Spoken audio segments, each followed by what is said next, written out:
De la cellule aux écosystèmes, c'est le titre de Yvon Lemao de la section de biologie intégrative. Pour traiter cet énorme champ d'investigation scientifique qui va de la cellule aux écosystèmes, j'ai choisi d'aborder aujourd'hui la question des modèles animaux. On appelle ainsi les animaux grâce auxquels on essaie de comprendre comment fonctionne notre organisme et comment lutter plus efficacement contre les pathologies. Dans ce contexte, la biodiversité animale se révèle aujourd'hui une étonnante source d'innovation biomédicale.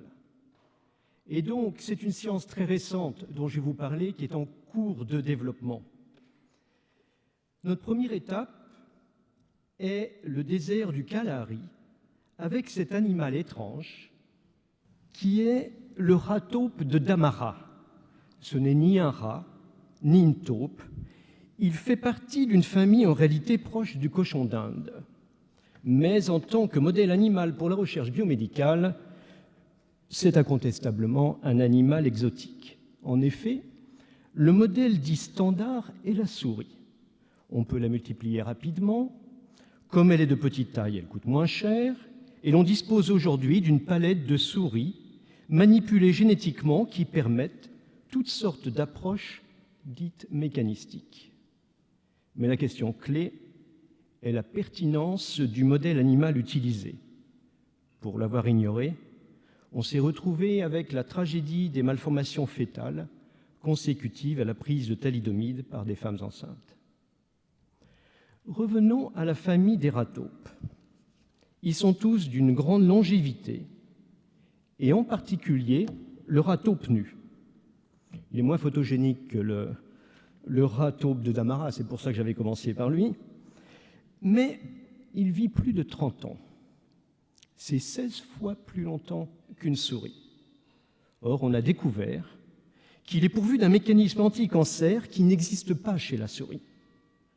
Ce mécanisme empêche la prolifération des cellules et donc le développement de tumeurs cancéreuses. L'éditorial que je vous montre ici, des comptes rendus de l'Académie des sciences des États-Unis, qui a accompagné la publication de ces travaux en 2010, mais que c'est récent, a alors questionné la pertinence de mettre la quasi-totalité des moyens de la recherche sur l'animal standard. Ceci dit, on croyait le rat taupe nu indemne de cancer. Or, on vient de découvrir des tumeurs sur des rats taupes de parcs zoologiques américains. Il serait évidemment très intéressant d'élucider quels sont les éléments ayant conduit ces animaux à développer des tumeurs afin d'en tirer, si possible, des enseignements pour la santé humaine.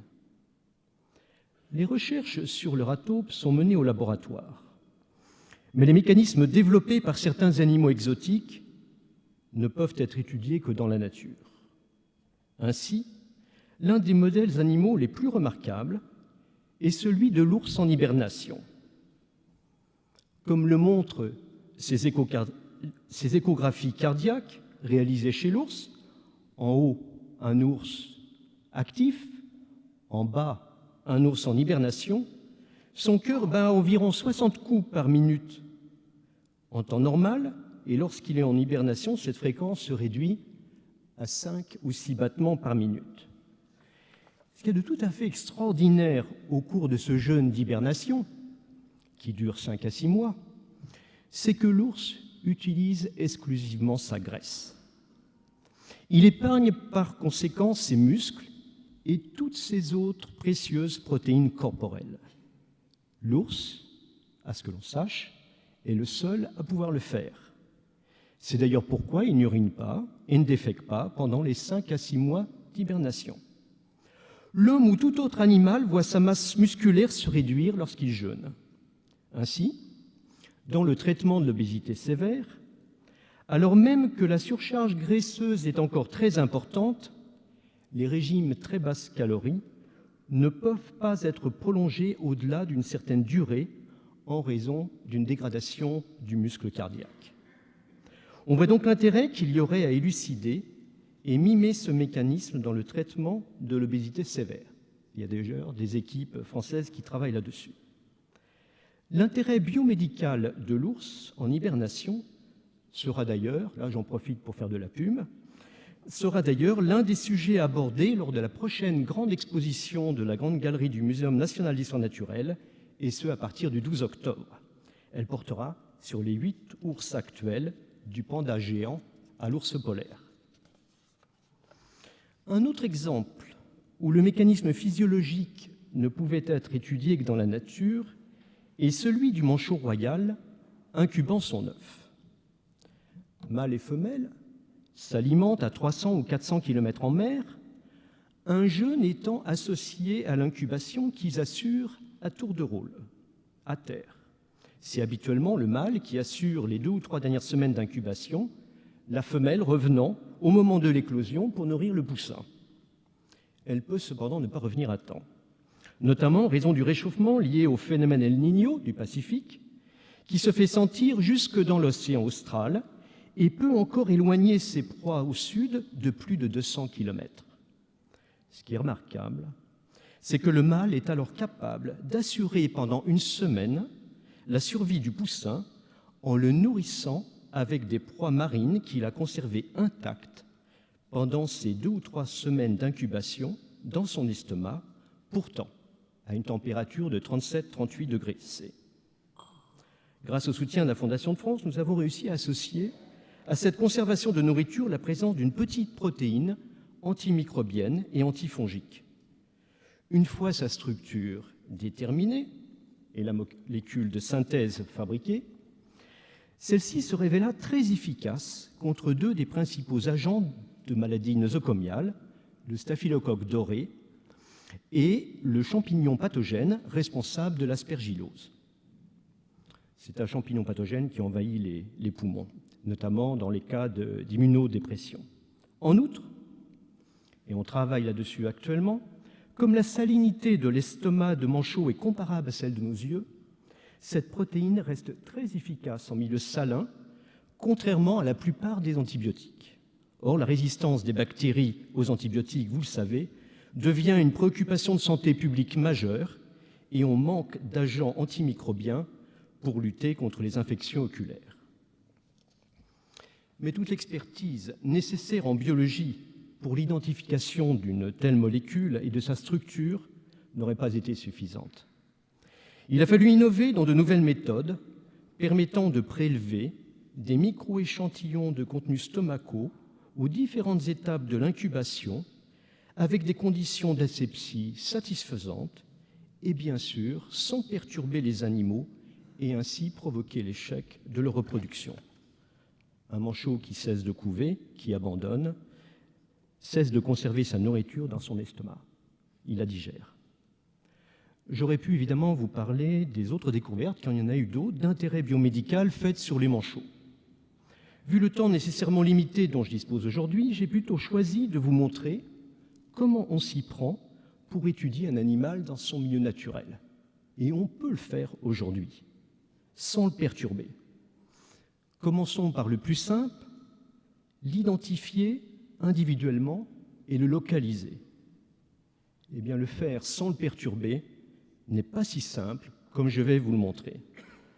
Classiquement, chez les manchots, on a pendant longtemps utilisé, c'est en haut à gauche, une bague à l'aileron avec des numéros facilement lisibles à distance avec une paire de jumelles, ce qui permettait par conséquent de les identifier et de les localiser sans les perturber. Mais comment s'assurer que la gêne hydrodynamique au déplacement de l'animal en mer n'avait pas de conséquences délétères? Il a fallu un développement technologique important au début des années 90, l'invention de la RFID, c'est-à-dire de l'identification par radiofréquence, basée sur l'utilisation d'étiquettes électroniques de moins d'1 gramme, c'est en bas à gauche, implantées sous la peau, pour disposer de vrais animaux témoins sans gêne hydrodynamique.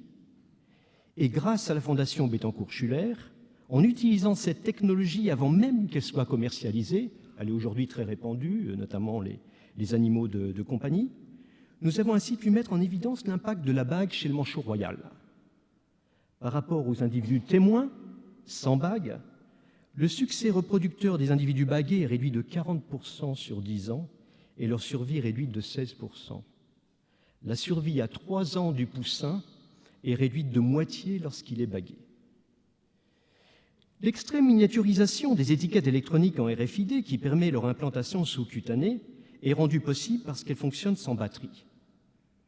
L'énergie est fournie par une antenne lorsque l'animal portant l'étiquette électronique se trouve à une distance de cette antenne qui n'excède pas 50 cm. C'est la principale limitation de cette technique. Et cette antenne permet alors de récupérer en retour le numéro correspondant à l'étiquette électronique.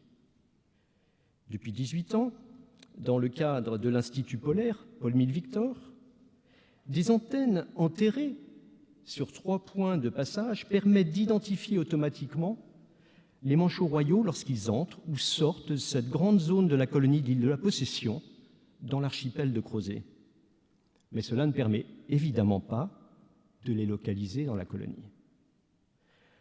En circulant dans une colonie, comme celle-ci par exemple, avec un lecteur RFID manuel contenant l'antenne d'activation-détection, et en approchant à chaque individu avec un tel lecteur, on pourrait théoriquement identifier et localiser les individus munis d'une étiquette électronique. Mais il ne peut évidemment pas en être question, car vous l'imaginez bien, la perturbation serait phénoménale. Inspiré par nos collègues des sciences de l'univers, par l'exploration de la planète Mars, j'ai donc eu l'idée d'utiliser des rovers, c'est-à-dire des véhicules téléguidés. La Fondation Total a fourni les moyens nécessaires en équipant des couvreurs avec ces mêmes enregistreurs cardiaques que l'on utilise pour le jogging, vous voyez aller long par exemple. Nous avons montré que ces couvreurs défendent leur territoire contre le rover de la même façon qu'ils bastonnent les congénères en transit dans la colonie. Surtout, on n'observe pas l'importante accélération de la fréquence cardiaque traduisant le stress que provoque une présence humaine, stress qui les fait quitter le remplacement dans la colonie, la désorganisant ainsi avec le risque d'abandon d'eux déjà évoqué. À Kerguelen, nous sommes déjà dans une phase opérationnelle. Voici un rover circulant dans la colonie.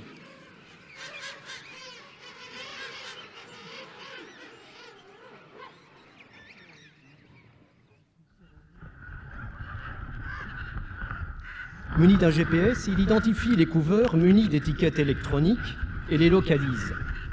Ces images de l'intérieur de la colonie ont été fournies par les caméras du rover. Pour le manchot empereur, les choses se sont révélées beaucoup plus compliquées. En effet, il ne dépend pas de territoire lorsqu'il couve œufs ou poussins. Si c'était le cas, un certain nombre d'entre vous ont peut-être vu la marche de l'empereur, il ne pourrait pas se serrer étroitement contre ses congénères pour réduire sa dépense d'énergie dans le froid polaire. Cependant, en camouflant le rover, comme vous le voyez ici, avec un faux petit poussin, il se laisse approcher, à distance d'identification électronique, adultes et poussins faisant même des vocalises pour communiquer avec le rover faux poussin. Mais vous savez qu'on n'est jamais satisfait en science.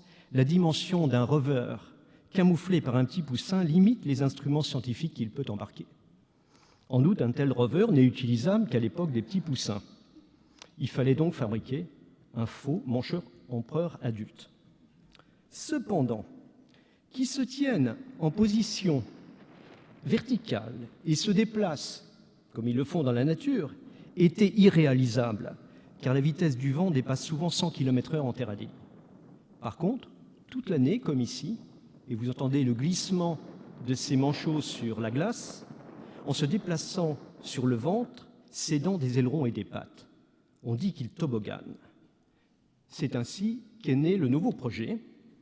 Dans le cadre du laboratoire international que nous avons créé entre l'Institut pluridisciplinaire Hubert Curien de Strasbourg et le Centre scientifique de Monaco, et toujours grâce au soutien de la Fondation Total, un premier prototype a été construit à Strasbourg. Il est encore dépourvu de la capacité de mouvoir ses ailerons et ses pattes. Terminé à la mi-janvier, il a été envoyé en terre Adélie.